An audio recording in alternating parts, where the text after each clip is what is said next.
ake ngikubingelele kuzo zonke iy'ndawo ney'ndawo lapho khona kufinyelela khona lelo hlelo igama lami ngingusithembiso ngekwakandlozi ngicela amacala uvakashele channel of subscribe kanti uma ukuthi usube kwesibili ngikubingelele futhi ngingamukela ohlelweni wembukela amabhunu ase-Worldspress ngasenzaneni esifundazweni saseLimpopo abaziwa ngokuba i-Farm Watch bukubuka ukuthi la mabhunu avunywa kakhulu ngokuthela inhlamvu.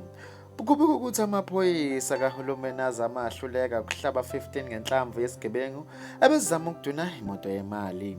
Kujuluka indoda uma sekufika lamabhunu engenelela ekujaheni lezigilamkhuba kubekwa ukuthi lamabhunu ahlabe 4 ngenhlamvu yafa abathathu balimala kwathi abangu-8 yabaleka yangena ehlathini. Kubikwa ukuthi lamabhunu babalandelile laba bangena ehlathini ngezinja basiguqela bona phansi ngoba bebengeke besenza lutho.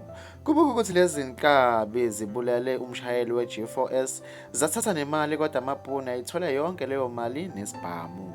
Amaphoyisa bese ufuna i-backup kanti lezi nkabi zingamabhunu ziyayithela inhlamvu. Mbukeli bekwezona-ke leza bengikuphathele zona kuleli hora.